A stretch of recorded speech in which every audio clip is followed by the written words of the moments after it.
So how are you? I'm good. How are you? Good. What have you been doing since we last talked? I know. Here we go. Here we go. I hear I told ya. you it was controversial. I mean, go for it. I don't know. Put it on the list. I'm Katrin. I'm Mary. Welcome to Since we last talked.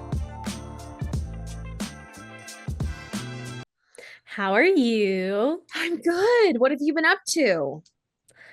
Not a whole lot. Mike and Alden both are sick at the moment. Oh no. So, The boys. I What are they know. sick with? Mike had some kind of cold, and we weren't sure at first if he was having allergies or a cold, and now Alden is really sick with a cold. Oh, no. So, alas, I have not gotten it, knock on wood. Oh, Mom. But I mean, at this point, I have been sneezed on, I have been coughed on. I had like a wet baby kiss on my cheek today that I don't know Oh. if that was saliva or snot. So So it it's might be really, coming, but now you're yes. good. I even woke up in the middle of the night last night and Alden had his hand up in my mouth. He was scratching my teeth. And I kept like pulling his hand out and he was just like, he was awake and he was just shoving his hand in my mouth. I guess Is he was that investigating. common? I Does he don't do that? know. Scratching your teeth.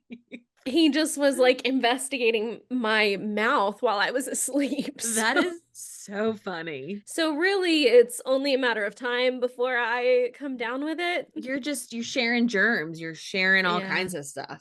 Yeah, it's happening. Oh my gosh. I hope Did it you? holds off as long as you can. Well, yeah. I'm hoping that I just have some kind of force field around me of like, I'm just here to Immunity. protect the baby and I've already been exposed to it. I don't know. We'll find out. We'll find out Yeah. in the next few days. Time will tell. Indeed. Time will Did tell. you watch the Super Bowl? Of course. Mm. I watched the Super Bowl, and here's what I'm going to say. Okay, tell us about I've it. actually been thinking about it all day and super happy that we were chatting tonight. Mm-hmm. So, have you been up to speed on what's been going on around the Super Bowl? Like what? I don't know, So, maybe.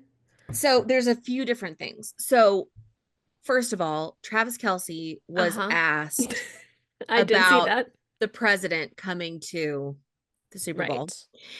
And he said it would be an honor to have any president attend and watch the Super Bowl, play for a Mm-hmm. president, whatever. And so all of us were like, Mm-hmm. really?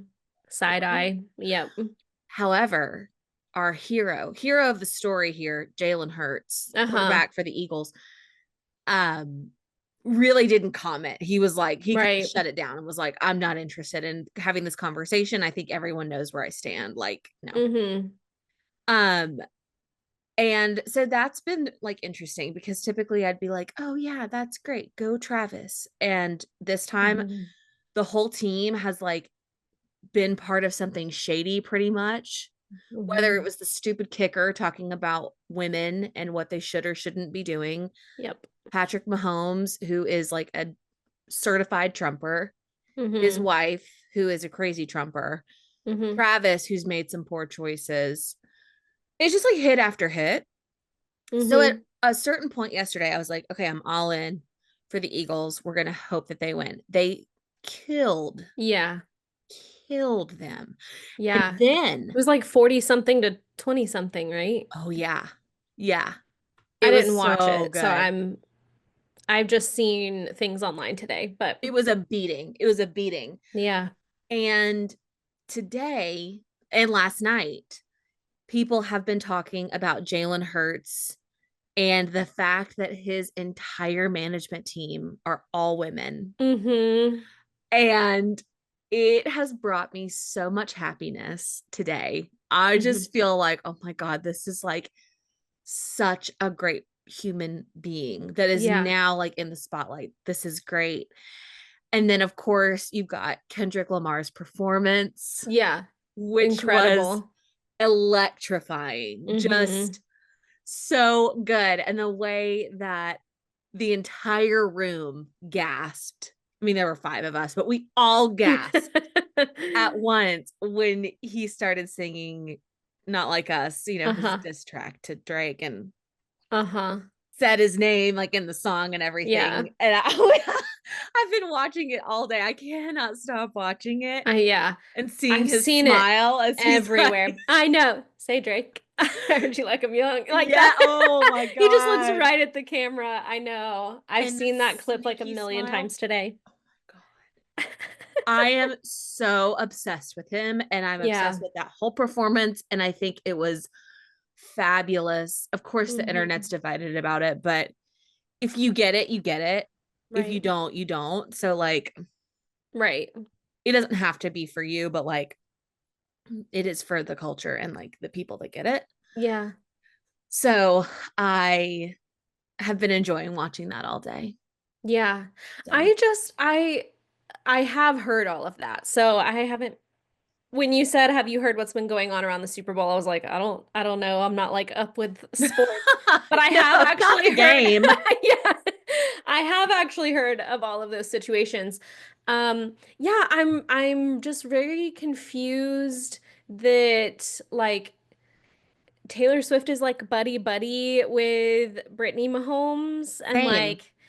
and like the four of them like double date and Hmm. stuff. I just don't get it because I'm like, Yeah. okay, if all these people are like Trumpers, like he is so awful to her. Like, I mean, Yeah. Trump is so awful to Oh, Taylor Swift. yeah. So it just doesn't make any sense. I Apparently, know.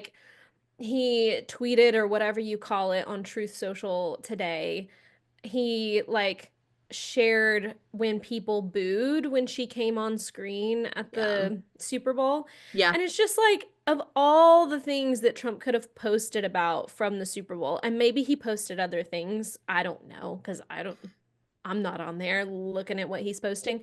But of all the things, that's what he like chooses to harp on. It just seems so bizarre. It is bizarre. And the best, like midway through the game, when I knew that we had won, and by we just means anyone who cares in America, is a photo of a guy very close to Trump in his box or his Hmm. suite or whatever.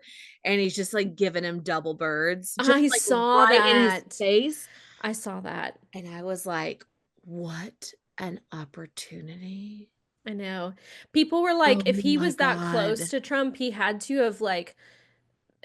to be pretty wealthy as well. Like, he had Right. to have really good seats. Right. And just to know that even like the wealthy people at the game were just like, F you to Yes, I Trump is know. amazing. Well, I know. And I was like, this is amazing. I'm so happy to see this. And somebody we had over was like, well, would you like be upset if you paid like $4,000 to go to this game and then you got kicked out? And I was like, oh my God, it would be worth so much more than $3,000 You get to to go down in look in history his that eyes and give him double birds. Are you kidding? I would love that. I would be that guy honored to got be kicked thrown out. out.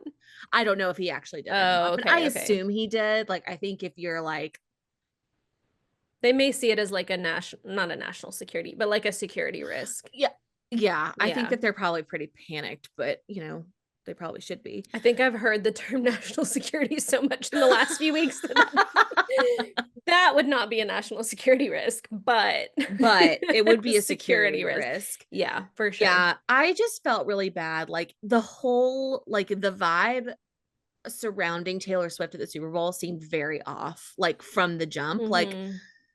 there were very limited photos and videos of her, and like I didn't really see a lot before the game. And then you hear the people booing, and you're like, which was her reaction as well. She was like, what? Like, Yeah. what did I do? And it's just, you Is get it all just the like insecure white men in one yeah. room.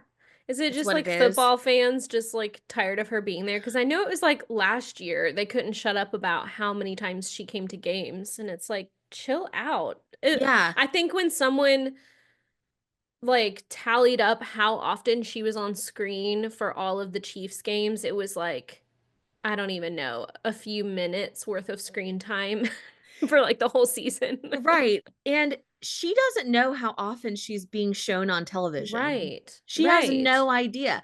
She is a woman there watching her boyfriend play football. Mm-hmm. And that's it. Right. We've made it into something bigger. Totally. The fans have made it into something way, way bigger. But at the bare essentials here, she's a Mm-hmm. woman who's watching her boyfriend play football. Absolutely. Let her be. And she has also made over $1 billion in the last year and a half for the NFL. Mm. So I don't exactly understand what we're doing here by booing Yeah. arguably the most powerful woman in the country, if not on a global scale. And like, okay, to be fair, I know little to nothing about sports. No one in my family watches sports. Yeah, But like, I am one of those people that Travis Kelce was absolutely not on my radar before right. he was dating Taylor Swift. And Mm-hmm. so the fact that I even know who Travis Kelce is and Jason Kelce, and I know about the Chiefs and the Eagles, and like, I'm gonna be so for real. I didn't know anything about any of them prior to her. And Right. sorry if that offends somebody out there, but there are those of us that don't care about Yeah. that or are not a part of that world at all.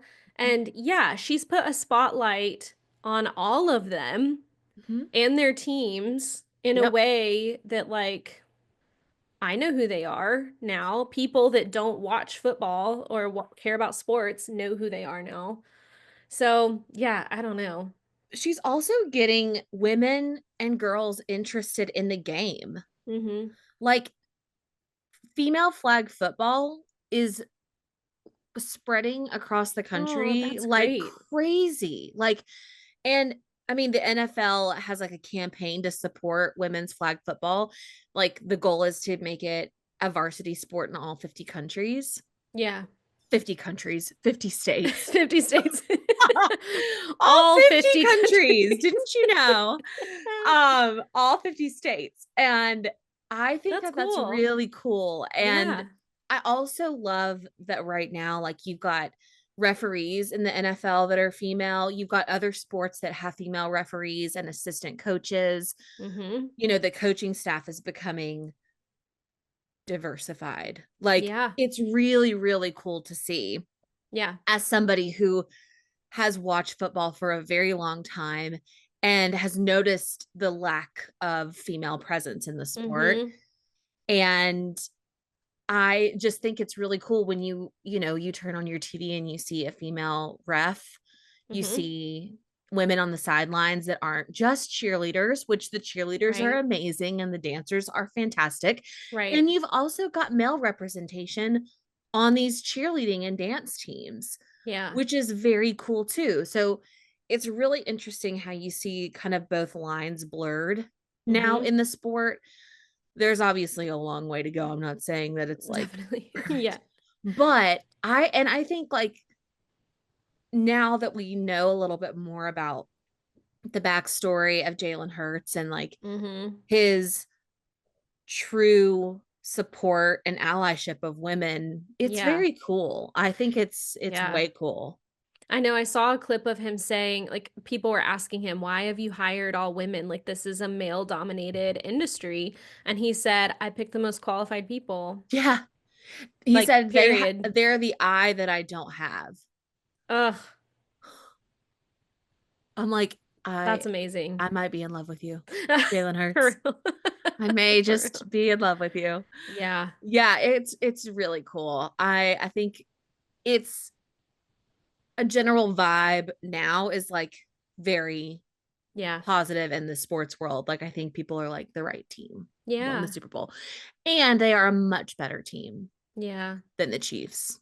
The I mean, Chiefs are again, the I know no, best worst team to play in a Super Bowl. I'm just like agreeing, like I know anything about anything. I'm like, yeah, I don't know. Don't get me started. They've won like I don't remember how many games, but a lot of games this season by like one score. Like they've just Mm. eked their way Mm-hmm. through their season in a Mm. positive, like a positive way.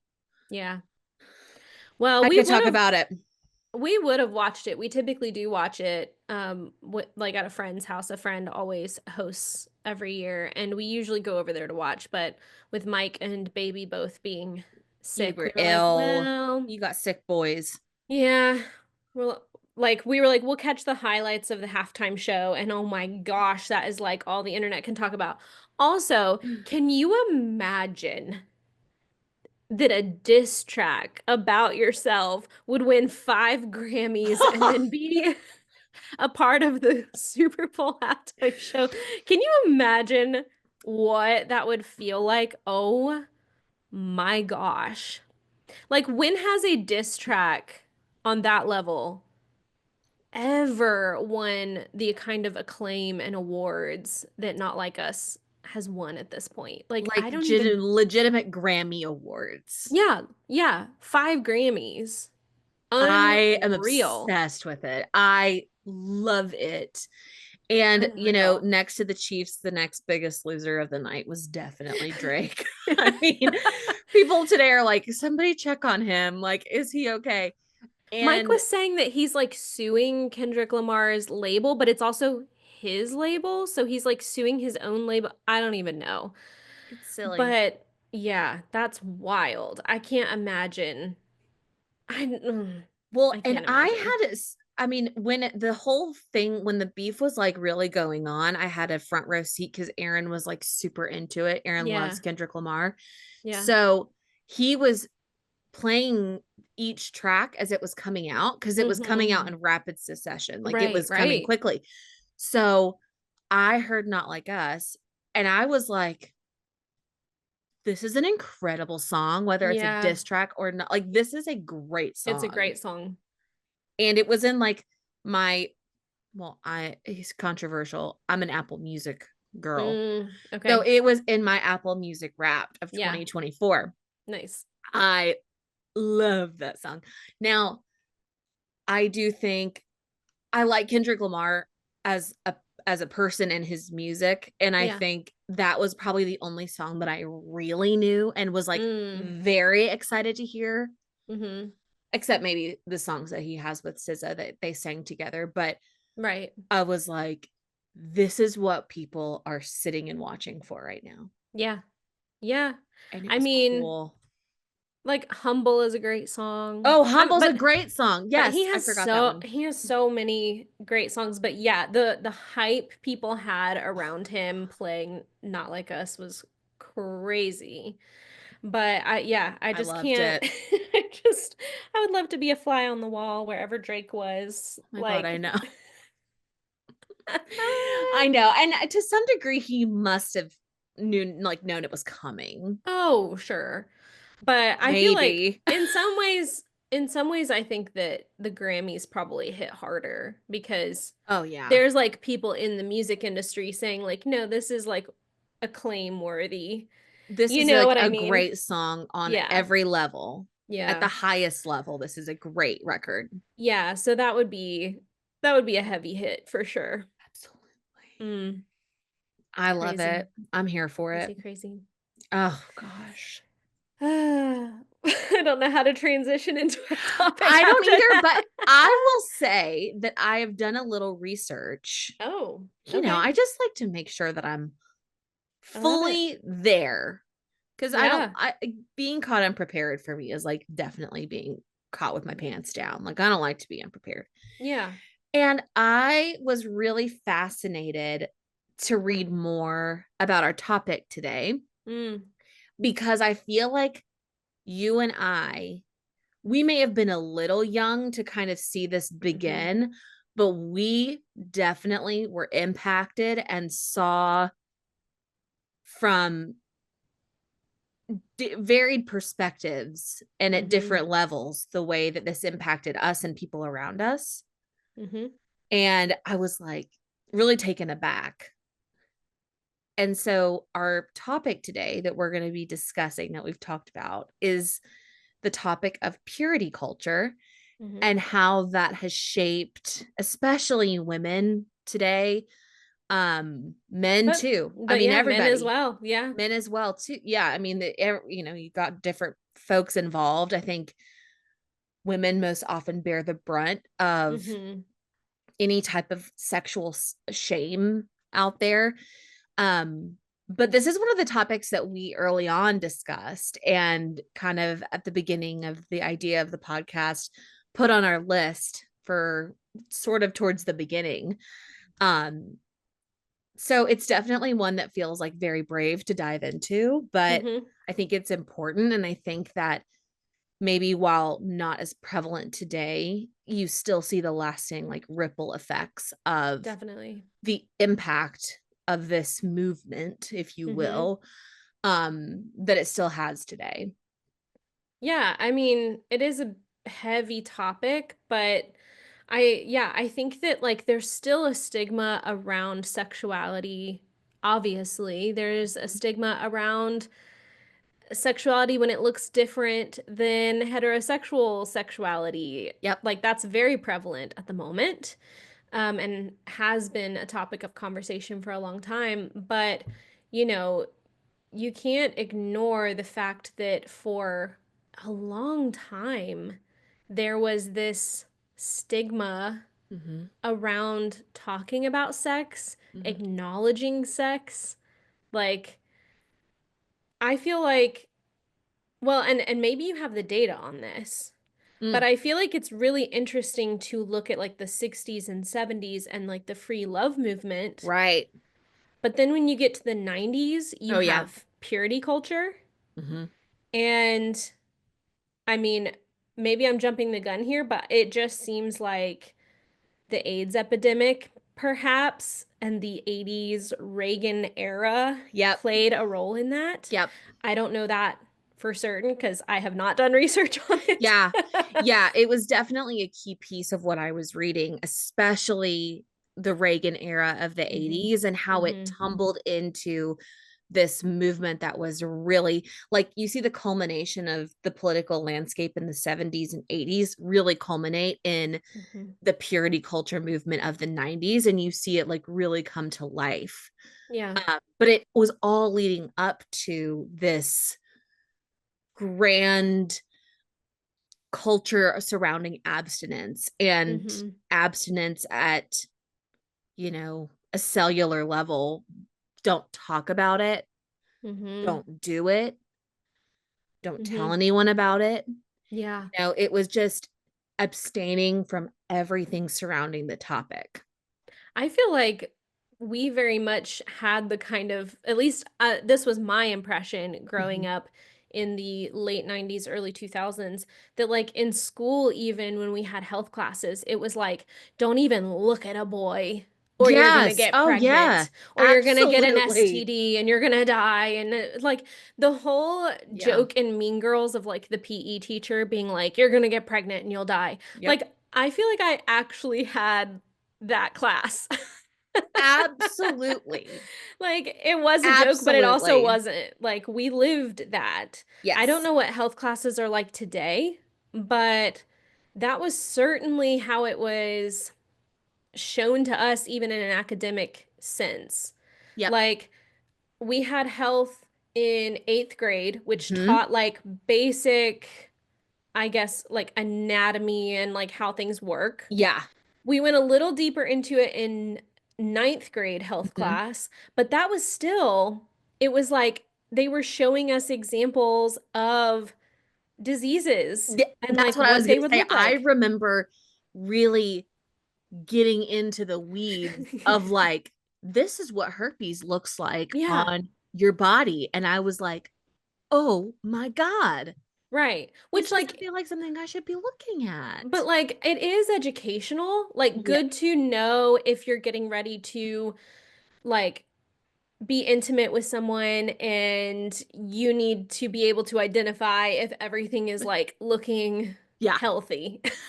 But it was fear. It was It was fear. fear. It Hmm. induced fear instead of education. It was coming from that lens of you Right. should be afraid of this to the point that you do not even try to do it.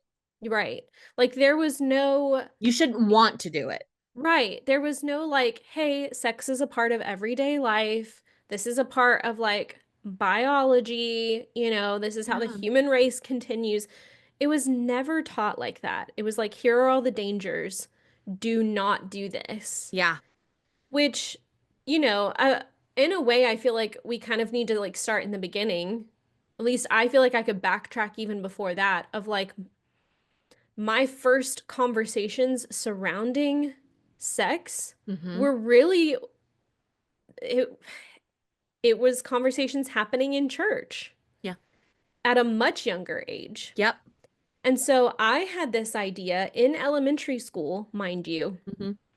I had this idea of sex as being one of the biggest sins that you could ever commit. Mm-hmm. It was like sex is right up there with murder. Like Yes. literally, I that's how laugh I because viewed I it. remember. Yeah. That's how I viewed it. Yeah. Like, I don't Yeah. know. I couldn't tell you a specific lecture that I had about it, but that was what was in my brain. Yeah. And in third grade, I literally got so upset one evening because I had crushes on boys. Shocking that a child could know their sexuality at that age. Oh my Absolutely. gosh. I mean, you watch The Um, Lion King one time and you know you're a woman. oh my gosh. But like I remember being so upset because I was like, I'm gonna be a sinner. Like I like Mm, boys. I hmm. like boys and I want to kiss boys. And I didn't even really understand what sex was because I was like 8 years old. Right. But I was like, I know that there's something further than kissing that involves being naked, and I don't know what it is, but Yep. like I'm gonna go to hell. Hmm. And I remember going to my mom and telling her that. I was like sobbing because I think I had also just been baptized. I grew up Baptist. So I had just been baptized in the church too. So Oh, I was like, "Oh wow. my gosh, like It was am fresh. I a good Christian, you know?" Hmm. Yep. And my mom was kind of just like, "Okay, I think we need to get out a book about how It's babies are time. made. It's It's time. time." Yeah. Yeah. And she read it to me. It was very educational. I had a lot of questions, but I also had this sense of like I've been lied to. Every adult that I know Hmm. has probably had sex, Hmm. and every adult that I know that has children has at least had sex once. Like, Right. my little third grade brain was like, "Hold on. Wait a minute. Like, you guys aren't out there committing murders, but you're all having sex. So why is this So such where is the a disconnect? right?" Yeah. Yep. Like, I don't know if you had a similar experience, but that was like literally Mm. in elementary school. Yeah. I'm being told how damaging any sort of sexual activity is. There was never like well, when you're married, it's different, or when you're an adult, it's different. No, it was like a blanket statement, like this is Hmm. something to fear, Yep. which is Yeah. crazy. It's crazy. And I feel like I had a similar experience. And like you said, I can't point to a singular time where someone was like looked me dead in the face and was like, if you do this, you are bad. Mm, It was things I picked up on from church, hmm things I picked up from school, things hmm I picked up from my friends. I mean, I would imagine going back to third grade, maybe you and I even had a conversation about it at Yeah, who some point, knows? I a mean, we very were friends back then. uninformed Yeah, conversation. I right. know.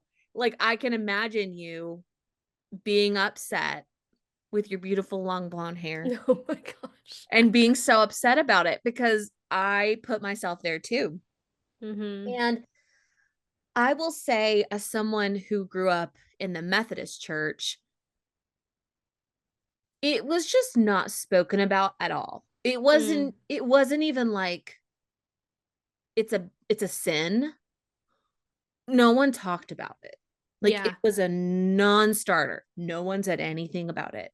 Mm, So I was guessing for a long time about mm, what sex was. Like I didn't know until I was probably 11 or 12. Oh my And gosh. I mean, my best guess was like when a man and a woman are kissing naked in a bathtub. Why in a That's, bathtub specifically? I don't know. Or like you were in the bath with a man. Okay, okay. I mean, that's a situation you would be naked, so yeah, I Yeah, guess. like you were Yeah, naked, but yeah, specifically in the bathtub. that's so funny. I don't know. I mean, I think you can also like blame a close friend of ours. She and I would bounce each ideas off each other about what sex was. Oh my gosh. I remember those conversations very, very vividly. But it's really interesting when you look back and you can't point to a single time. It was just Yeah. ingrained in everything you knew. Yeah. It I was just think understood that it wasn't yeah. good. It was bad. Right. I know. See, I can't point to anything specific either, but I'm also thinking like I have an older brother who's 5 years older than me. Mm-hmm. So there is the chance that possibly like he was learning about some of these things as an older, like preteen or Right. teenager, Yep. and there was like some trickle down of information. I don't really know because it's like, things are talked about in your house and you're like, "What? What are we What? talking about?" You know what I mean? Like I Yes. probably had no idea what was going on, but maybe was hearing some of the questions he had, or I don't even know. I don't even remember. But I just remember it being like a prevalent thought that like, "Oh my gosh, Yeah. I'm gonna go to hell," which like again, I think is totally wrapped up in religion, being brought Yes. up in religion in a religious setting. Like, yes, it was taught that way in school as well with the whole like abstinence method of teaching. Mm-hmm. But I also wonder if it was taught like that in places that weren't as heavily religious as where we grew up. I mean, I Right. don't know. I don't know. And I think the whole vibe of the 90s was probably, at a basis pretty, you should remain pure, you should remain Hmm. abstinent. I think we may have gotten like a double dose because we're hearing it not only at school, but now in church or in other places in our lives. So I think that there was likely a tone of it at Hmm. that time everywhere. I don't know if it went as deep as what we experienced. Yeah. I mean, the 90s were unique in that like Christian culture kind of became this entity in and of itself. Like Oh, there was yes. like pop music that was Christian and rock music that was Christian and there were Christian TV shows and movies and like it Hmm. was and these weren't even like things you had to look hard for. It was like they were Oh, yeah, mainstream. absolutely. Mainstream music acts that were Christian, mainstream movies that had Christian messaging. I mean, the 90s were like in it. Absolutely. I remember being able to buy like a teen friendly Bible, like wherever you went. Like there Oh was always yeah. a Bible that was in plain terms and easy to read. And I know Hmm. I had one. I remember there was a store downtown Waynesville that was just like a Christian bookstore. Oh yeah. There were like three in Asheville. Yeah, Yes, they were yes. everywhere. Everywhere. So you could get all of your things in one place. And Hmm.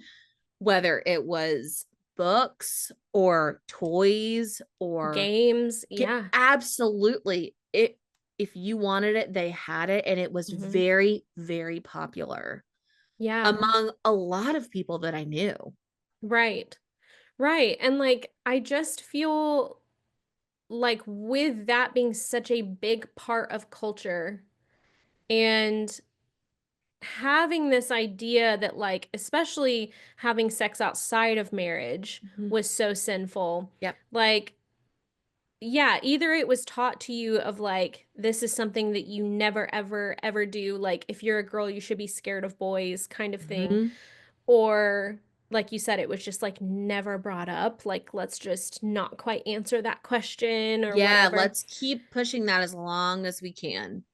But like my brother being 5 years older than me, he was in like our youth group in the 90s. Mhm. Like I didn't enter into the youth group until like early 2000s. Yeah. But he went to all of those kinds of conventions that were like true love waits and like you sign like a pledge to remain pure until marriage and you get a little God. ring and you do like he went to all of those things.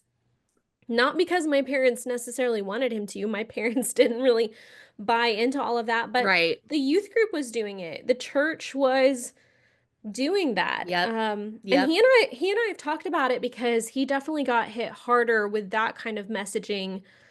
But he says Yeah. even then, the girls his age were hit even harder of like, the boys would be there for part of the lesson, and then it was one of those things of like, okay, boys, now you go play basketball, and we're going to talk to the Right. girls about how they need to keep their bodies covered so that they don't make you boys sin and like all this stuff.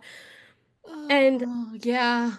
again, I Yeah. only got like a little bit of that. I think I went to one service where they did the whole like rose thing. Have you seen that? The rose thing. Okay, Say so like more. the youth pastor would hold up a fresh rose and he would Oh, say, "I'm yes. gonna like look at how beautiful this is. Look at how Yes. lovely and pristine this is. Now I'm gonna pass this around and I want every person to really examine this rose. I want you to touch every petal, which is like so gross. It's But he's so like, I creepy. want We you could to have a touch whole every episode petal." about youth groups. Good.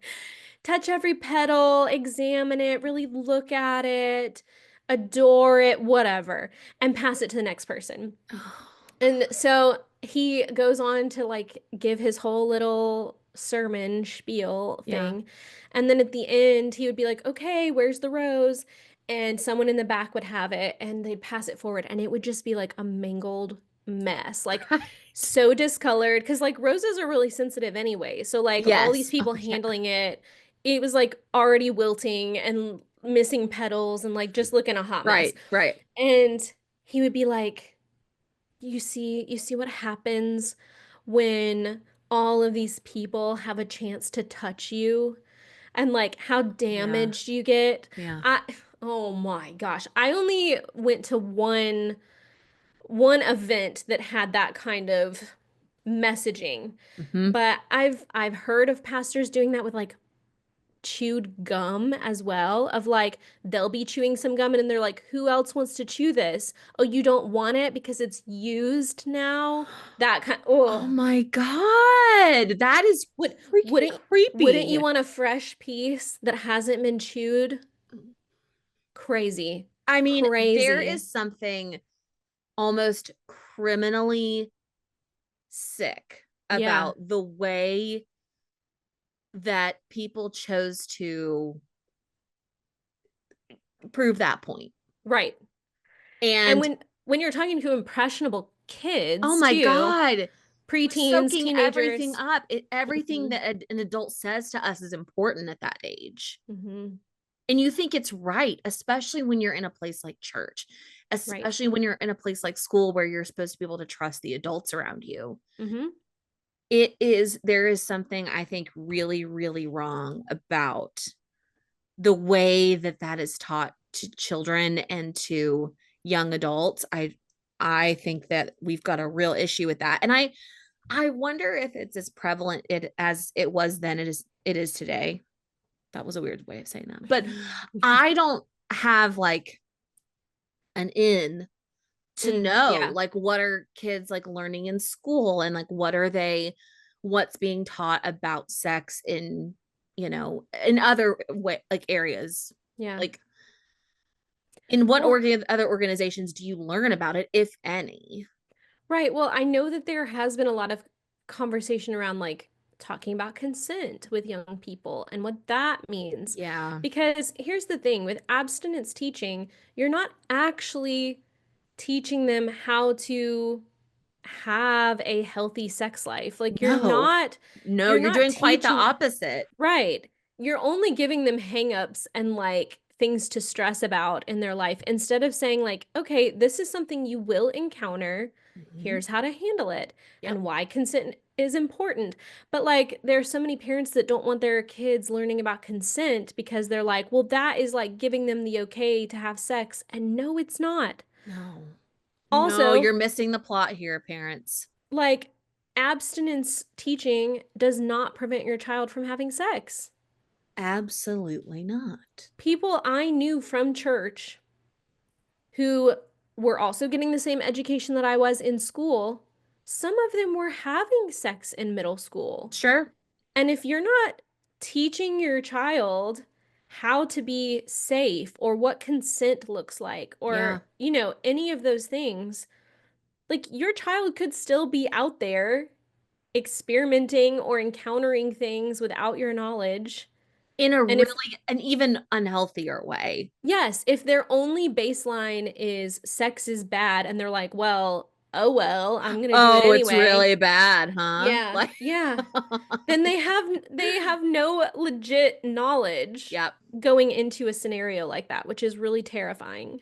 Yeah. And I think it was the reality for a lot of people we knew. I knew, like, again, I knew a lot of people at that time that were also having sex. And I'm like, it also creates a real sense of judgment towards other people. Oh, definitely. The way Like, that you view others, even if it's not you that's engaging, it's someone else. Oh my mm-hmm, God, the judgment I had of other women, of guys, of mm-hmm, people who I knew that were having sex at any point, I would say, like in school. Like, I mm-hmm. was like, oh my God, like, Heaven forbid someone got pregnant and then it was like, oh my gosh, so yeah. and so got pregnant. And it was like, Hmm. which is so awful because that is one of the most stressful and like possibly heartbreaking times for that girl. And Yeah, yet, like, everyone is judging her, possibly even the adults. You know what I exactly. mean? Like, Oh, what yes. a horrendous thing to put a teenager or preteen, Oh let's my be God. real, Yeah, I can't through. even. Mm, So, like, yeah, yeah, I don't know. Like, there's so many things that when I look back on it, I'm like, that could have been handled better. Like, the adults could yeah, have handled this better. And in school, it is tricky because it's like, how much can they actually teach without like parents getting up in arms? I mean, parents, exactly. they're always parents. They get up in arms about everything. Even with the abstinence teaching, there were parents that opted for their child to not be in there for some of those units. Like, Right. Yeah. Yeah. And I feel like even, with the perspective that I do now, I understand like that everything, parents could jump onto and obsess about and be upset about. Sex education definitely is one of them if they themselves were hmm, brought up in this culture of not talking about it. I mean, I'm sure that people our age that have children in school, some of them might be very, very against their child learning about sex in school at all. right, And it's like, at what point do you move past that? And right. what kind of life experiences do you have that get you through that type of like out from that shame and out from Hmm. that spotlight of this is bad, I'm sinning, I'm doing something I shouldn't, Right, to where you can then show up for your kid or for the right. children that are in your life. It's, Yeah, really interesting to think about because I think it's another one of those things that you really have to work hard to unlearn and to kind of separate yourself from. And I think in a lot of ways, like, I've never really gotten over it. mm, And I think in a lot of ways, it does still affect me, even as someone with the views that I have. yeah, I still think that there are many, many lingering effects from the way that it's taught. So when you think about kids that even had less education than we did, yeah, like, you know, and are less open to the world than maybe we are, you really put, you know, them into a bad spot to have healthy relationships and to like yeah. move forward and be a well functioning person Hmm. along with everybody else. Yeah. Yeah, I Yeah. mean, like, if you're not having these conversations with your child, but you're Hmm. also not letting them be educated in a classroom setting about Right. these things either, your child is going to learn about this somewhere. Yep. And Yep. in that Raising Feminist Boys book that I mentioned in the last episode, Yes. Yes. they talked about this of like, if you're not talking to your child about sex and what that means, Yep.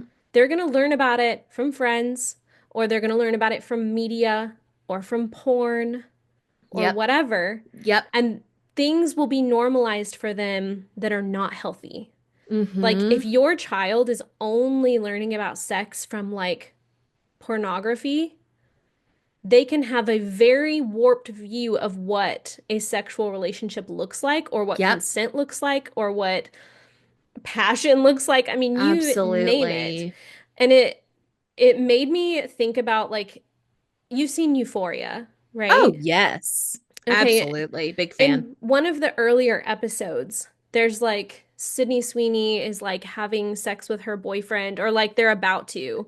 Uh-huh. And the voiceover is talking about that he has only ever like been influenced by porn. Yes. Yes, yes, And so yes. it's like their first interaction of like attempting to have Mm-hmm. sex, and he wants to choke her. And Yes. she's flipped out because he wants to choke her. Because And that's what like he's seen. that's what he has seen. Mm-hmm. Yeah. Oh, yeah. I think that Like, that's probably, and especially knowing like the age group that we were in. I mean, you talk about, women not being educated and less so when the boys were called out to go play yeah, to go basketball. sent some they were sent somewhere else because it didn't So, apply to them. exactly. So they're definitely learning from porn. They're definitely learning from what they're seeing on TV and in And movies. friends saying all kinds of crazy stuff, like Yes. Oh my God. All kinds of stuff they've made up or they've things they read. heard, Yeah. they've seen, I mean, that they've been Hmm. exposed to even. And it's really frightening thing to think about like Hmm. how you backtrace that and you're like, ooh, man, this Yeah. really goes deep into all of these different layers.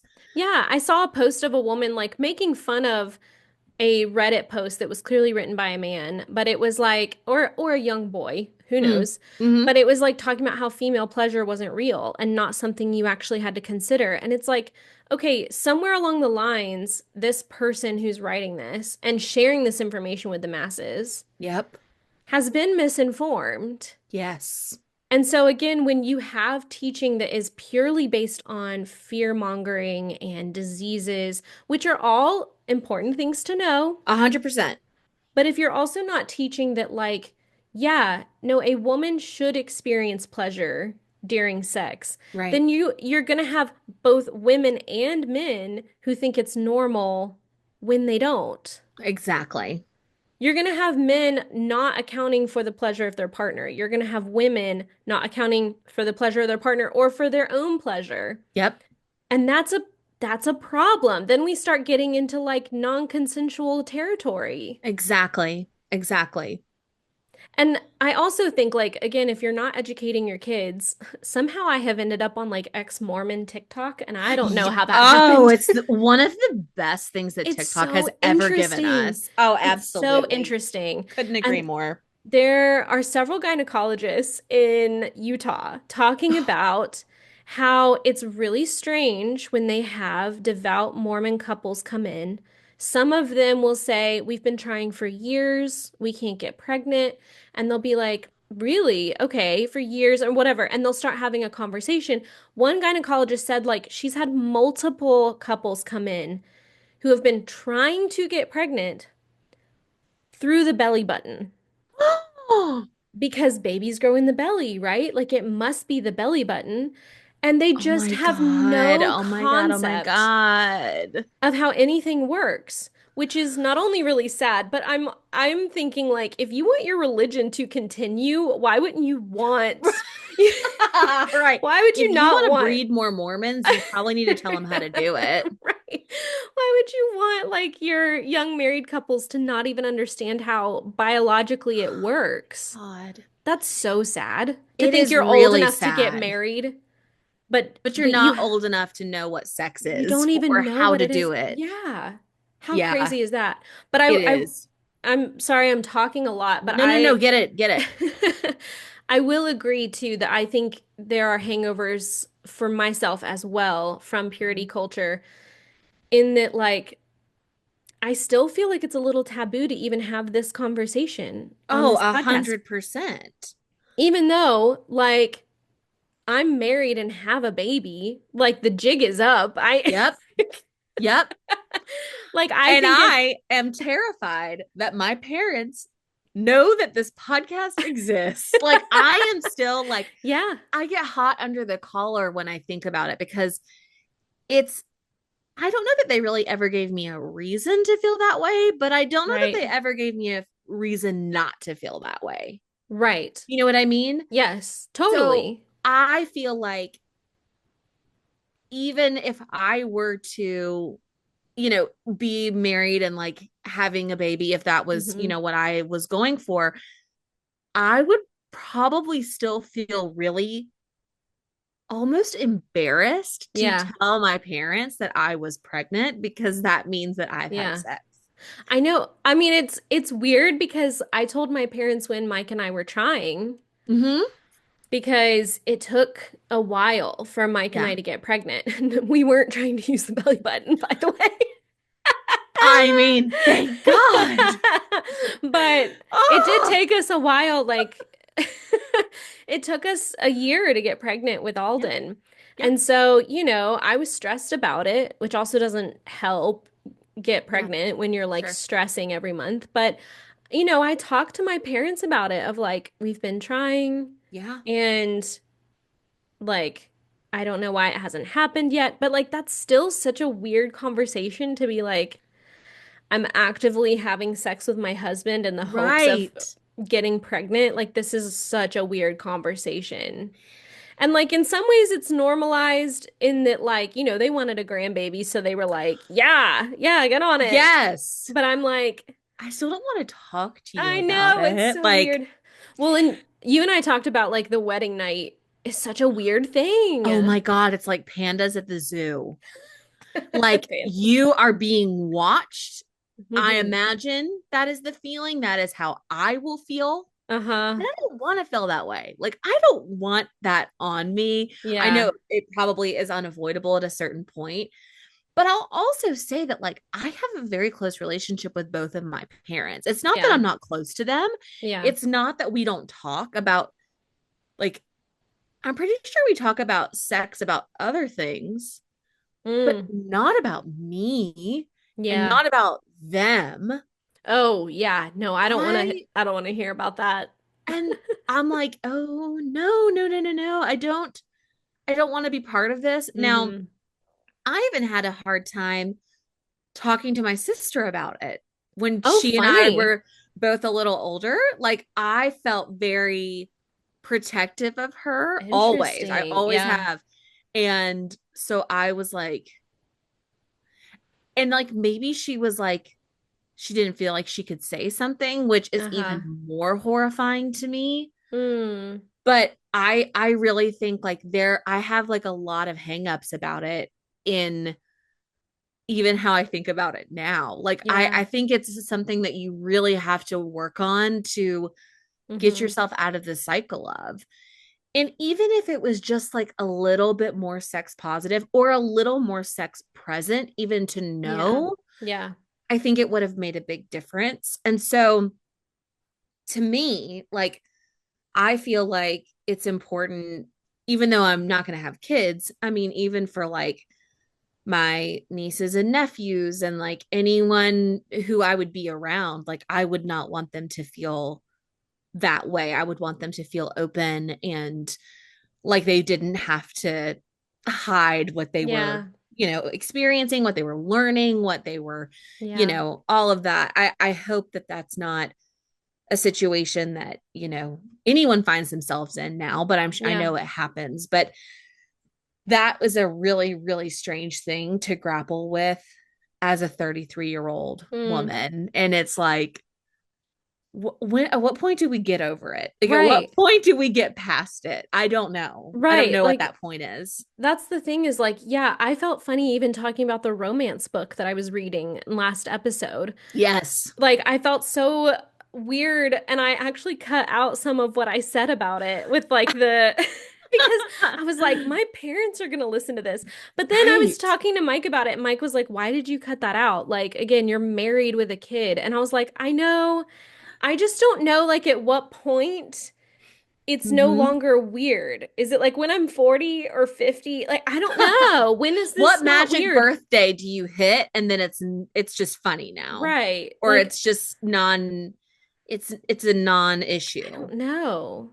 I don't know. And Maybe like we should encourage ourselves and others to talk to their parents. I don't know. I oh don't want to God, do that. I I don't don't want want to to do do it. that. I won't do it. Oh I can't do it. gosh. But I will say that like my mom did a really good job when I was a teenager of like she would come in my room and she was like, "So you're starting to date, so we're going to talk about this." And at the time I was like, "Oh my God, Mom, I don't want to yep. hear this." Yep. But she told me so many things that I did not learn anywhere else. Of Hmm. like things guys may say to you to make Oh it seem yeah. okay to like not use protection and like Yep. no, you should still use protection. And Yep.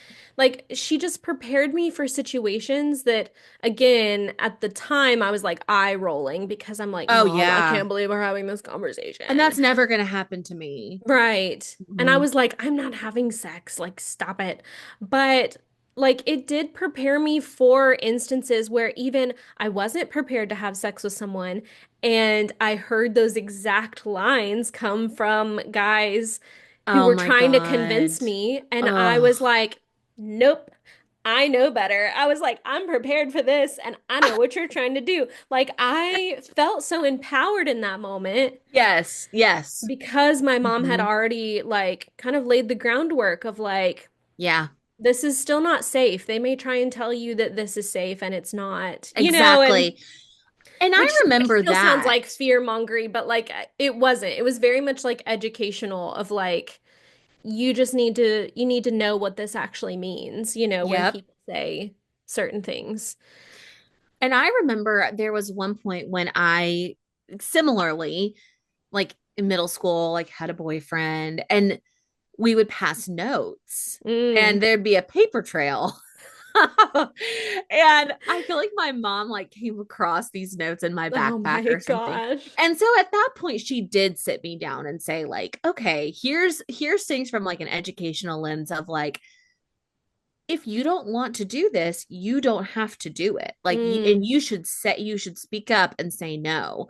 So I feel like that was a really really beneficial conversation that I can still Yeah. remember having. Yeah. Now, do I think a lot of it came with assumptions on her end that like I knew about X, Y, and Z? Like probably. Yeah. Um, and so I feel like, as great as it was, maybe we needed to go back to like that fifth grade level and like Mm. start there when we were kind of starting at the point of like being in middle school and maybe already kind of running into the things of like, Mm. these not like on a not like on a high level, Mm. but on a low level when you have a middle school boyfriend and you're like Right. kissing each other and like, Yeah. start to get handsy, like you need to kind of be prepared for what that Yeah. is and what that looks like. And so I do feel like there was a positive conversation there, but I Yeah. wish even before that it would have been like, okay, here are the basic nuts and bolts of it all. Yeah. Yeah. I have this vivid memory because it frankly it wasn't all that long ago. But when I was a senior in high school, I went to this like weekend trip with my youth group, and none of the other senior girls came to the trip. So all my friends that I was gonna hang out with didn't come, not you guys, but like Right. I was like like, We don't No. flake like that. Like those kind of people didn't show up. So I was they put me in with the other high school girls who were all like freshmen and sophomores at the Oh time. So I no. was the only senior, which like was fine. I was just like, "Oh yeah, like I'm a senior, whatever." Was I this was like a being obnoxious. sleepaway experience? Yes. Oh my God. So, yeah. So Oh. basically what it was like college kids would come back to our youth group and they would act like counselors in a way. So then you would go to someone's house at like from the church, a church member's house, and you would stay there. So like all the high school girls were together. Usually it was done by grade level, but this Mm-hmm. year it was all the high school girls together and we had two female counselors that were college age. And it was so you could like have some Bible studies and like talk about being in high school and whatever and Right, just right. it Like a be very relatable casual. experience. Yes. Yep. But this one stuck out to me. We did it every year, but this one in particular really stuck out to me because I was in there with all these girls like 2, 3 years younger than me. And we talked about boys, we talked about dating. And at that point, I had had a few boyfriends. I had not Hmm. had sex, but I was like, you know, I was approaching 18 and I was Sure. like curious about all of that. Hmm. And the difference, though, is that these younger girls who grew up in the church and were much more conservative, Mm. they were terrified Oh of God. boys. Oh And I'm man. talking like they were scared to hold hands with a boy. They were Ooh. mortified at the idea of kissing a boy. And one of them literally cried, talking about, she was like, how do you go from not even kissing to like on your wedding night, you're supposed to have sex with this person? And one of the counselors was like, well, if you're marrying the right person, like, you're going to want to. And she was like, I just don't know. Like, I don't want anyone touching me. And I was like, I was literally sitting there like, this is really sad. That is This is so sad sad. that these girls are like 16 years old, some of them, Hmm. and they're petrified Yep. of what it means to like be in a romantic relationship, even. Like, even outside of sex, they were just like scared of boys and what that could lead to Yeah. and scared of the idea of marriage because then that meant like sharing a bed with a boy. I mean, they were so scared of Yeah. that. And one of them like turned to me and she was like, "What do you think of, like, aren't you scared?" And I was like, "My future husband will be taking my wedding dress off with his teeth." And they all were like, they were like, "What?" I mean, they were so freaked out. And I just laughed because I was like, I don't know. I was like trying to be all edgy and cool. Oh But my like God. I bet they still remember that. probably. But I was like, I feel the complete opposite way. Like, I At was a like, I am point, not scared of that. at a point, and maybe it was because we got our hands on like a lot of Cosmo magazines, Gosh. but like there was a switch that flipped, and it was like, when I get to that point in my life, it will be fantastic. Yeah. Yeah. But right now is not that time. Right. And I feel like in a situation kind of like church, or like when you think of these like fundamentalist churches that like Mm-hmm. encourage people to get married at a very young age, Mm-hmm. there are a lot of things that go along with that. And so if you are in Mm-hmm. that situation, thinking of like 19 kids and counting, where you've never even held hands with the person that you're marrying, Yeah. and then you are supposed to have sex that night, like That's a lot. it's a lot. And I think Mm, it's really, I mean, for that person, whether it's the male or female or whatever, I am sure that that is horrifying. Like, yeah. I get where the I fear bet it's, comes I'm from. sure it's scary for the guys too. If they're also like caught up in that, it's Yes. like, oh my gosh, like I don't even know what I'm supposed to be doing. And yet this is supposed to be like a magical night in my life. And What do I do with my hands? Like, that's like, oh my God, like on a yeah. very real level. And there I, almost needs to be like a conversation with them that like the first time is probably going to be really bad. Like neither one yeah. of you is going to know what you're doing. Yep. Like it, especially if you both are virgins, like you're not going to know what you're doing. There's Yep. going to be a lot of like again, what do I do with my hands kind of Yeah. moments. Yeah. And like it's I feel like that's even sad in a way to hype it up of like this monumental pivotal point and then it could almost be a letdown for some of Oh these people yeah. that have waited decades. And maybe are in the situation of being married because they've wanted to have sex. Right.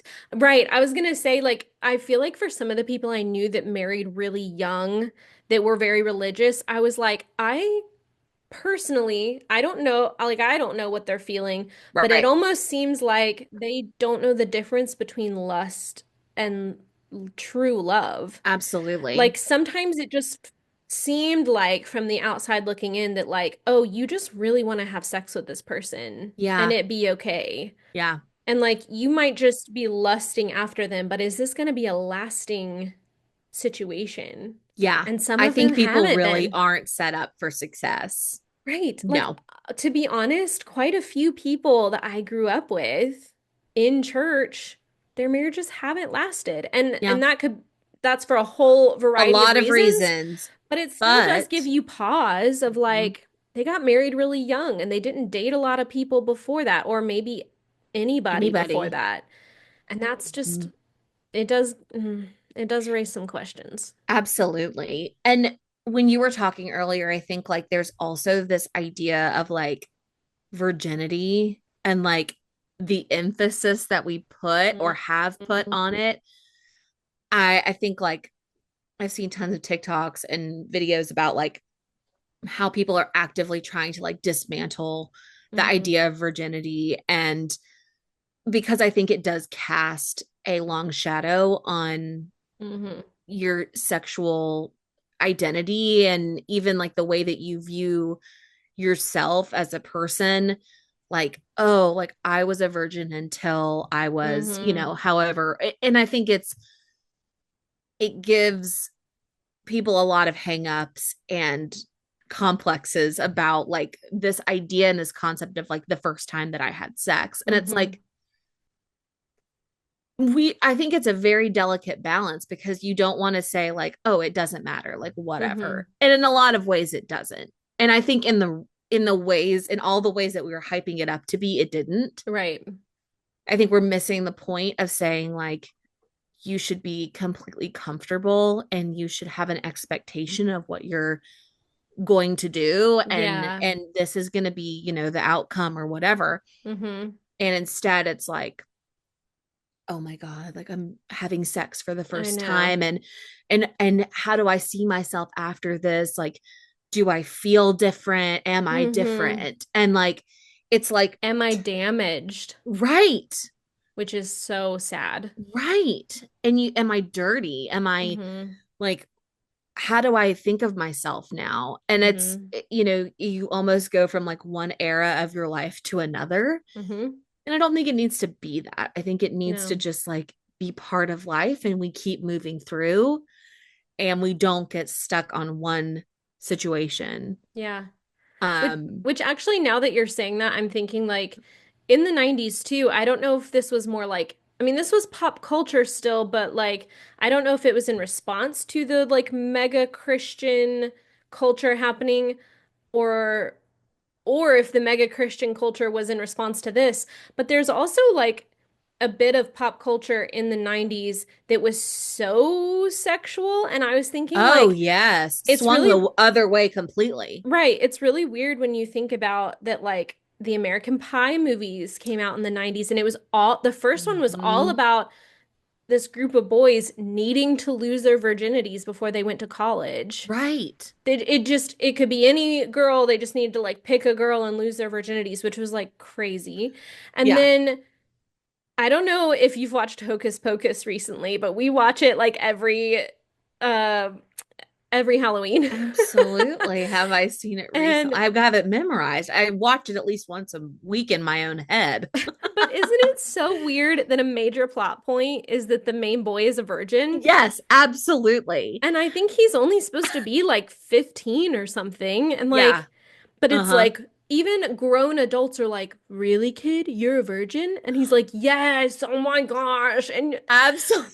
Mike and I were like, "Why is this a plot point?" Like, I feel like this would not be a plot point in a Yes. teen movie today. I don't know. Because Hocus Right. Pocus still kind of fills that gap of like kind of a kid's movie. You know, it's not a I don't know. Yeah. It's not like little kid Disney movie, but it still is like, It was I don't on know. Disney Junior, like it, or not on Disney Junior, but like on like a It's Disney on Channel Disney Plus. movie. Yeah, yeah. Yeah, like it's definitely like something I mean, it came out in 93.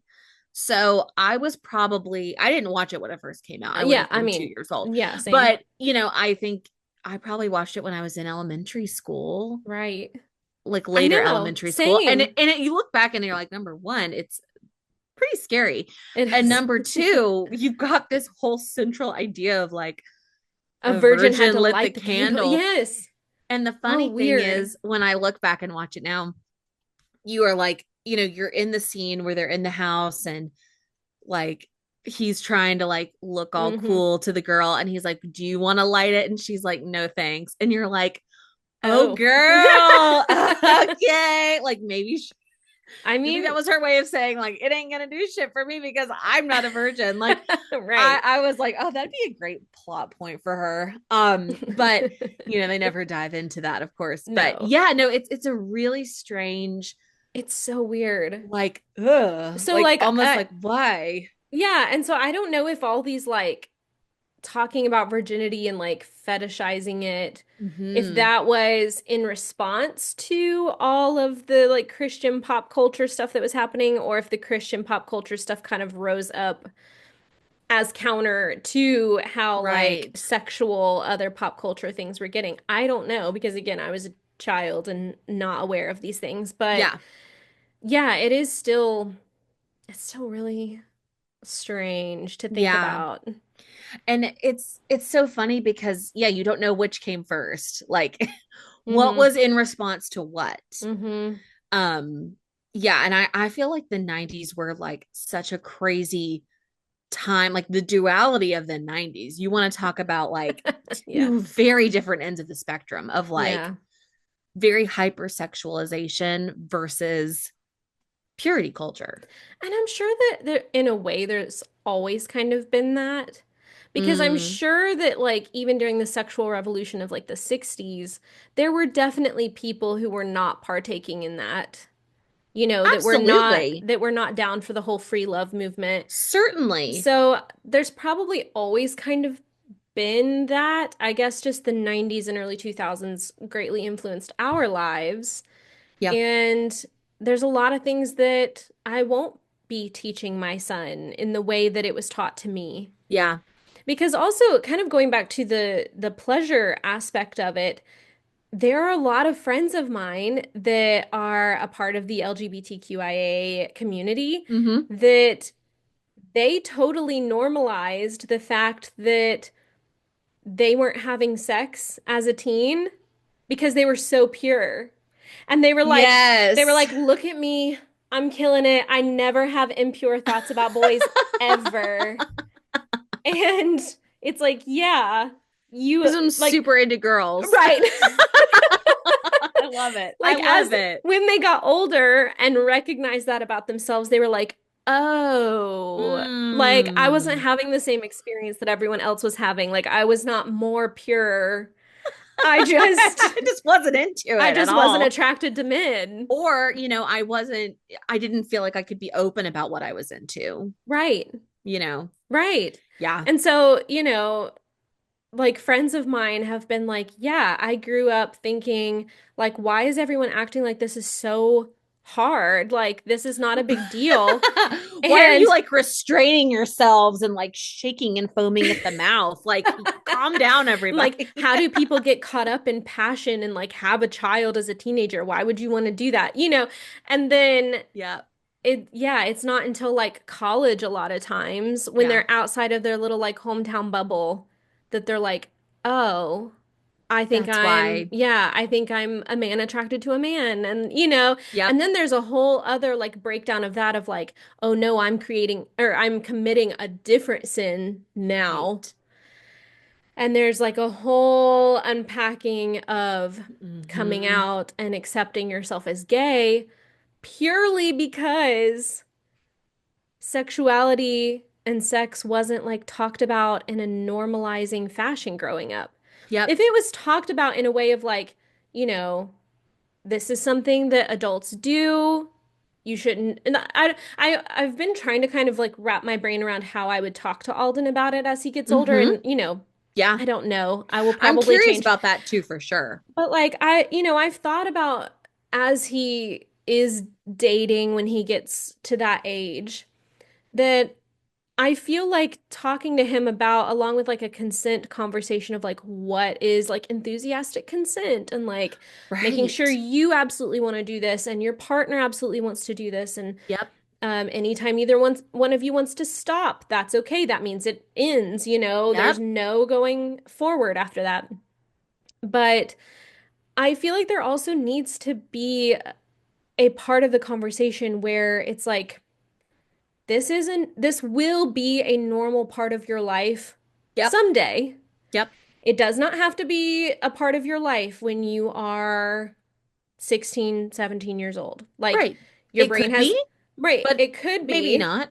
like truly your brain has not finished developing, your body has not finished developing. Yep. Like Hmm. the more responsible thing to do would be to wait when you are an adult and you are a consenting adult with a Yep. fellow consenting adult. Yep. And I like, and that there's not shame around it at that point, you know? Absolutely. Like Absolutely. if you've reached a point where you're in a committed relationship and you love that person and this is an expression of physical love for that person that you're with, there's no shame in that. Yes. He I should just feel just like listen to this podcast someday. well, Alden, we're speaking to you from the oh, future, well, from the from the past past, to you in the future. to your future Oh self. gosh. I I don't almost know. want to get like all the kids in a room and like have Aunt Minnie's sex seminar. Oh my gosh. Like some of you might be gay, some of you are straight. Uh-huh. Let's talk about what it means. Yeah. That would At be at this horrifying, point but too, funny. well, and at this point too, I almost feel like I would love to reach a point where like pansexuality is just like the default. Where it's like Absolutely. you just love whoever you love, regardless Absolutely. of gender or like the way society views them. And then, if you end up in a heterosexual relationship, if you end up in a homosexual relationship or Yep. anywhere in between, Yes. fabulous. But like I feel like that should almost be like again the default of like Absolutely. You default to the most inclusive right. language. You default to the most inclusive option. Right. And Can you again, imagine? not have any like taboos around those things.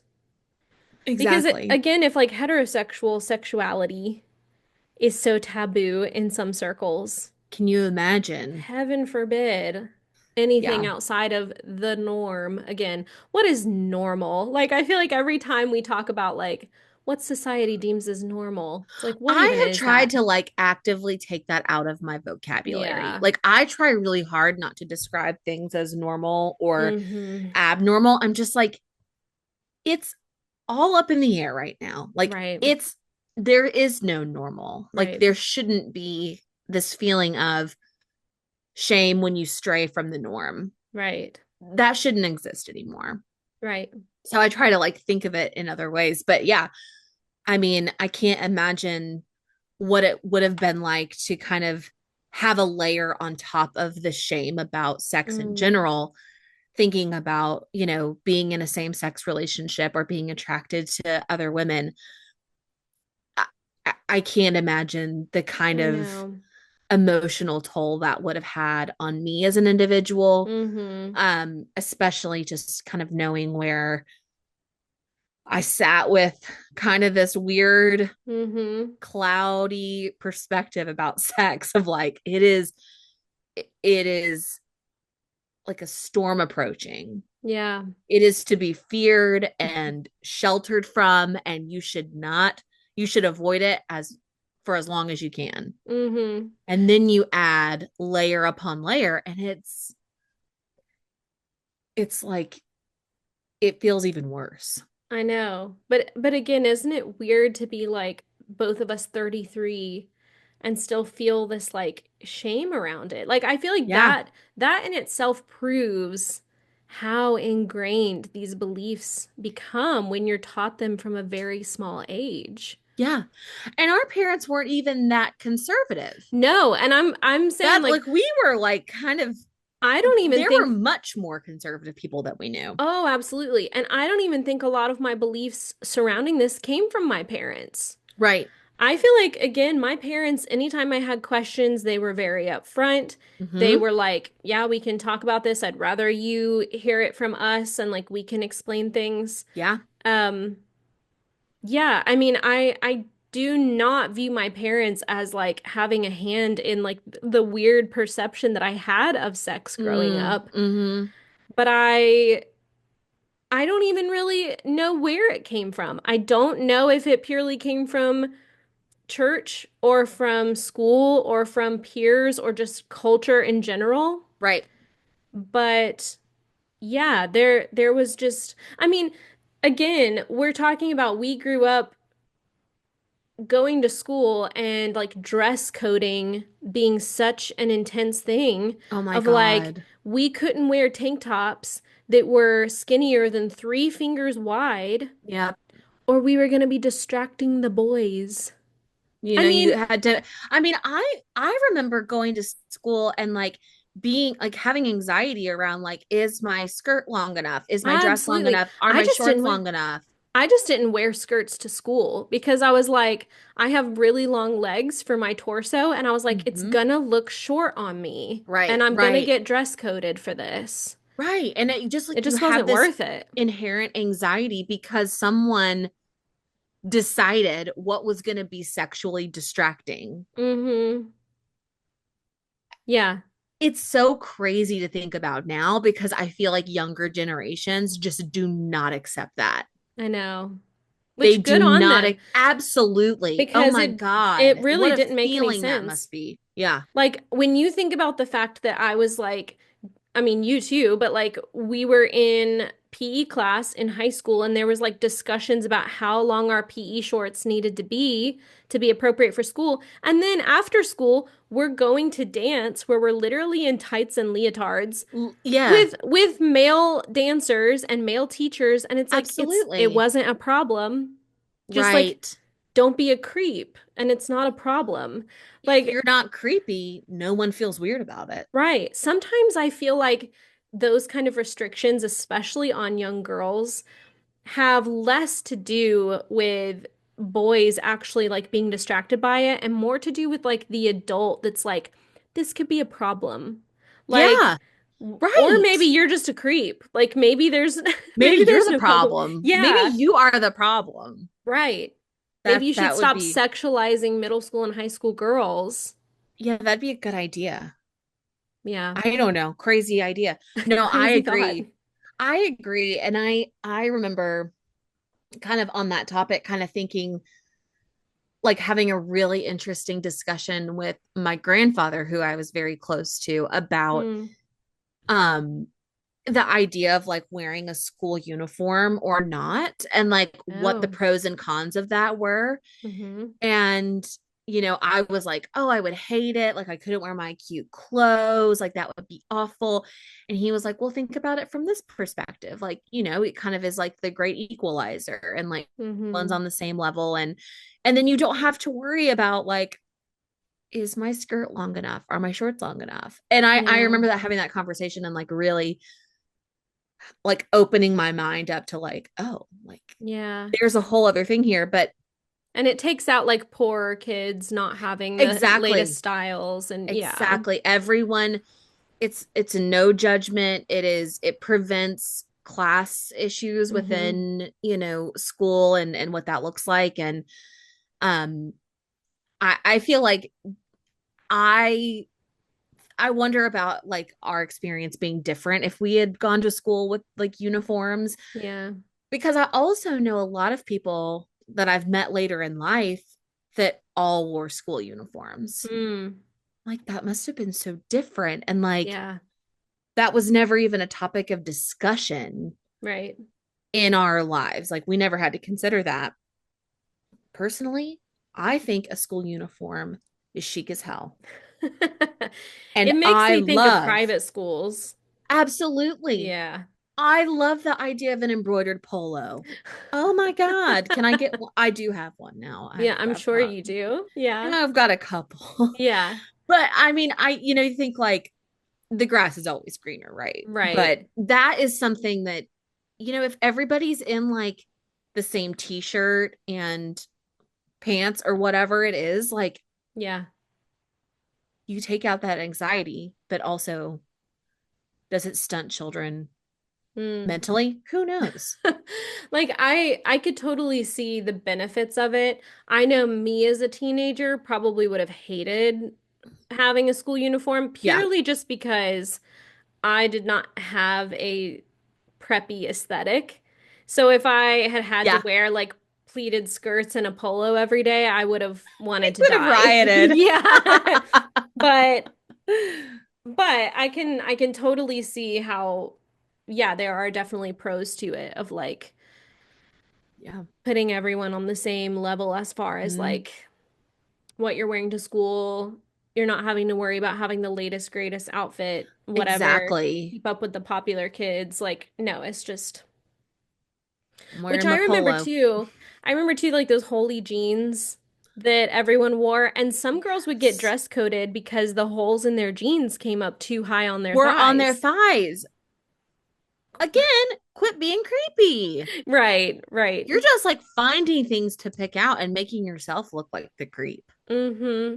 you And I've know? and I've heard adults say like, "Oh, well, like some kids though need to be more covered than they come to school like, with stuff hanging out." And I'm like, "Okay, but some of the people that would get like dress coded, it was purely again because like they were tall and like Right. a regular size pair of shorts looked shorter on them because they Hmm. had long legs or I don't know, if you're Yes, bustier, like exactly. You get into middle school and high school, mm, it's a whole other world out there, especially for the girls. yeah.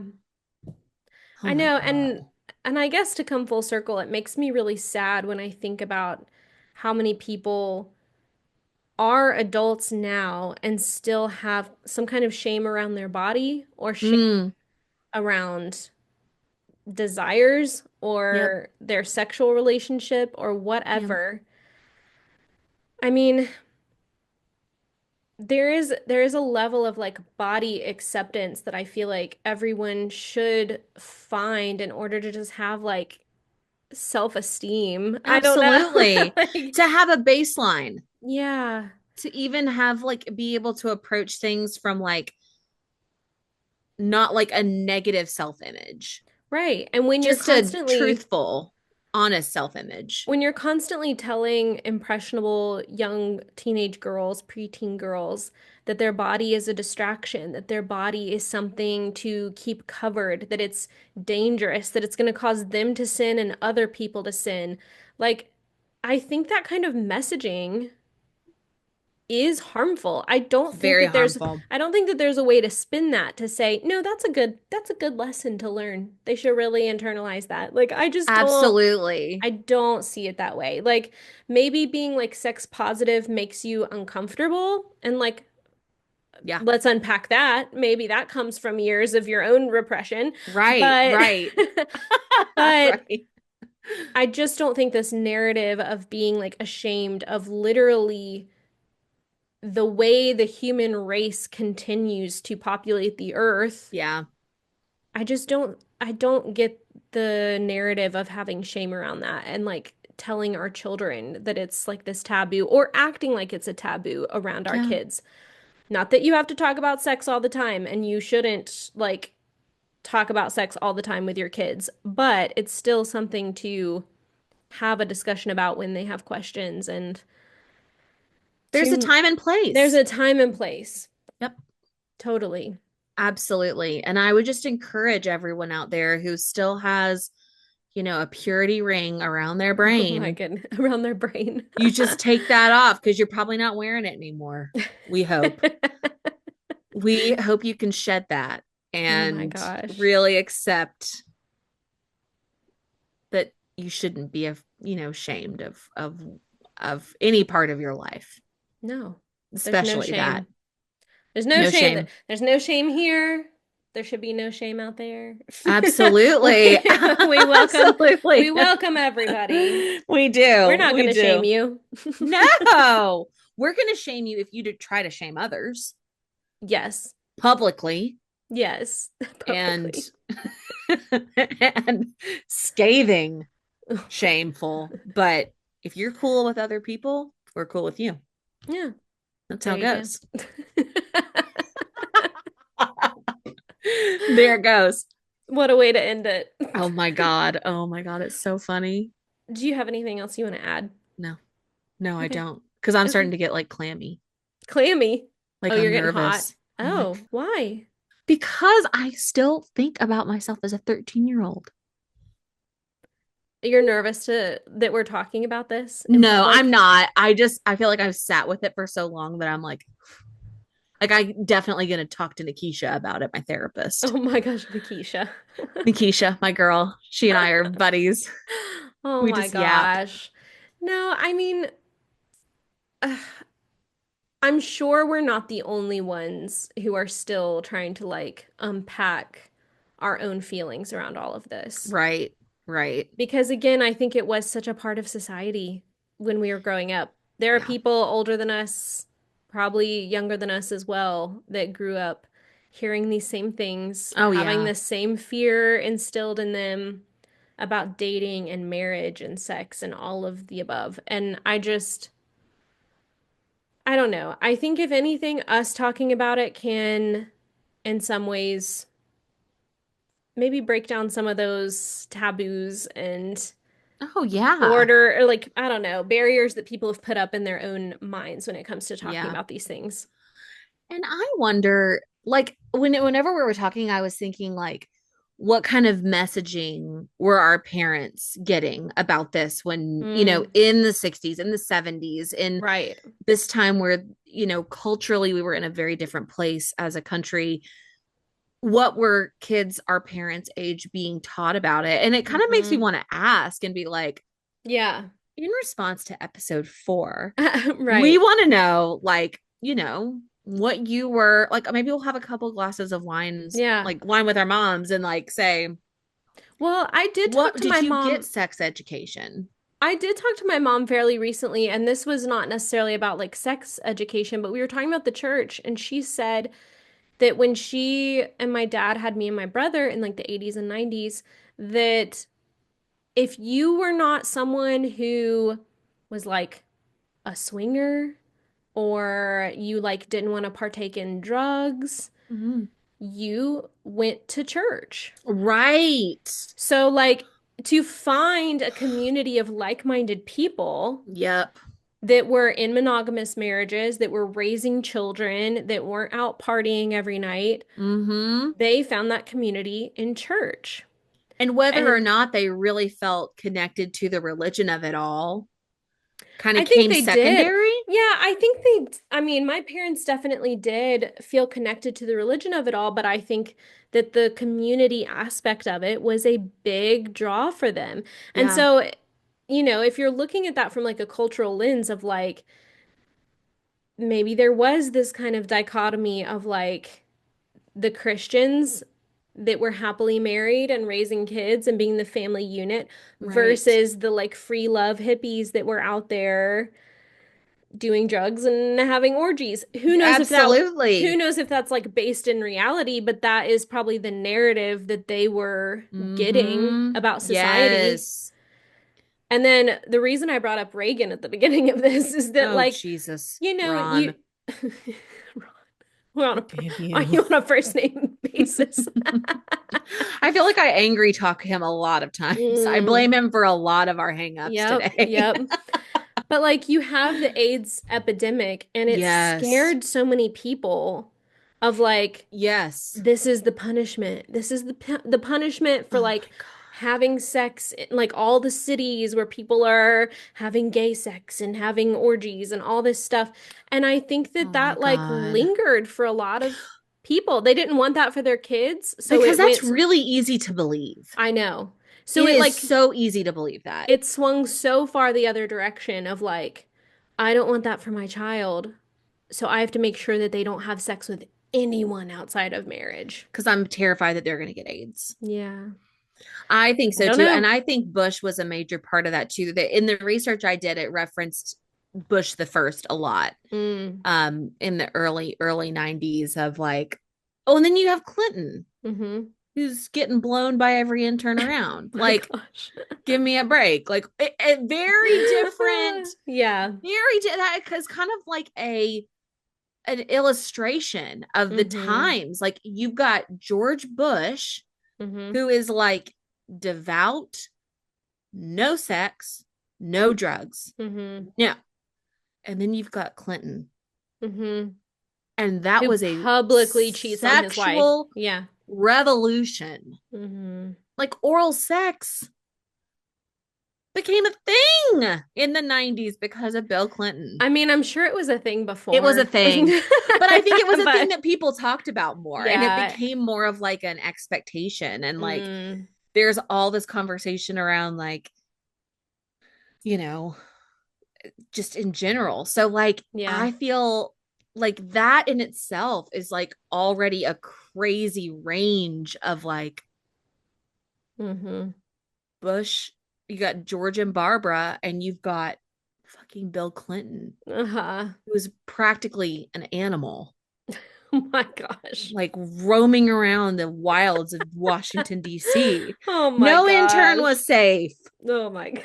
It's terrible. But I think it's like, oh man. But no, I think AIDS has a Yeah. huge impact on the fear Yeah. around it. Because Yeah, people were scared to even like interact with people with AIDS. I mean, it was a huge deal when absolutely. Princess Diana like shook the Oh, hands of people that were sick with AIDS. yes. People Oh, were freaking out that she had done that yes. because they didn't know at the time really how it was contracted. So they were just like, "Oh my gosh." Well, and it didn't help that the government didn't give a shit about like doing research or like actually figuring out, Hmm. the origins because it was a sexually transmitted disease. And I And the watched, conservatives saw it as a punishment from God. These oh, sexually active people out here, these sexually promiscuous people are getting what they deserve. They and always have like, that kind of mentality. what an illustration to people that believe that. I know. Oh, like that must be true. Like I that know. seems real. Right. I watched the season of American Horror Story that kind of there was like two different plot lines happening, but they were both happening like in the 70s, 80s in New York. Well, I guess Mm, 80s and 90s in New York. And like there was a serial killer on the loose that was hunting gay mm, men, but at the same time, AIDS was also running rampant throughout New York mm, City. And I literally just sat there and the way that they depicted it with like all of these men in the hospital that were mm-hmm, dying. I mean, I wailed. I was crying. I was sobbing so hard, just like mm, seeing a depiction of what was happening. mm-hmm. I can't imagine, you know, but and I think it's also like gay people didn't have nearly the number of allies they do now. I So like know. people didn't care. I know. And I I'm like, know. what the And you fuck? still hear gay men talk about it today of like needing to support lesbians because lesbians like came through for them during the AIDS Absolutely epidemic. they Like did. Oh, yes. lesbians were their like biggest ally and trying to get support Yep. because it was drastically affecting gay men and Yes. they were trying so hard to raise awareness. So with like everything happening with women in our country, I've seen a lot of gay men speaking up being like, "Listen, we have to come through for like our lesbian sisters because Yes. they've come through for us a lot through history." Oh my God, absolutely. But it's just it's heartbreaking and it's another like So example of sad. just like fear mongering affecting the masses Yep. and getting them to be scared of something that, like, again, yes, you should understand like healthy sex practices, Yep. but it shouldn't be so taboo that then we like shun people when bad things Yes. happen to them, or I don't know, or just like not give the proper care or education to people to start with. Exactly. Like I say they, I feel like conservatives think that if we just like don't have education on sex, then like teen pregnancies will go down. And that has just like never proven to be the fact. And in fact, it's the opposite It's because so the opposite. teenagers with their raging hormones are gonna have sex. And if they don't know how to protect themselves and prevent Hmm. pregnancies, like you're gonna have an increase in teen pregnancies. Yeah, if you don't want abortion to be legal, then you should probably influence and push the agenda of sex education Yes. because then you're not going to have a need for abortions. Right. So you can't Right. have both. You can't have No, both. no, no. You can't do away with the education and then be baffled that people are having sex and getting pregnant. Like, Absolutely. Oh my God, it makes me so angry. I know. It I makes me know. so angry. I know. I'm filled with rage all the time. It's probably not healthy. I should tell Nikisha about that too. I Oh should my tell her about gosh. that. She'd love to hear about it. She's so great. We're going to end it there, but thank you so much for joining us. If you enjoyed this episode, please give us a follow on Apple Podcasts, Spotify, or YouTube so you can keep up with all of our latest episodes. And also be sure to like and follow us on social media on Instagram and TikTok at since we last talked.pod.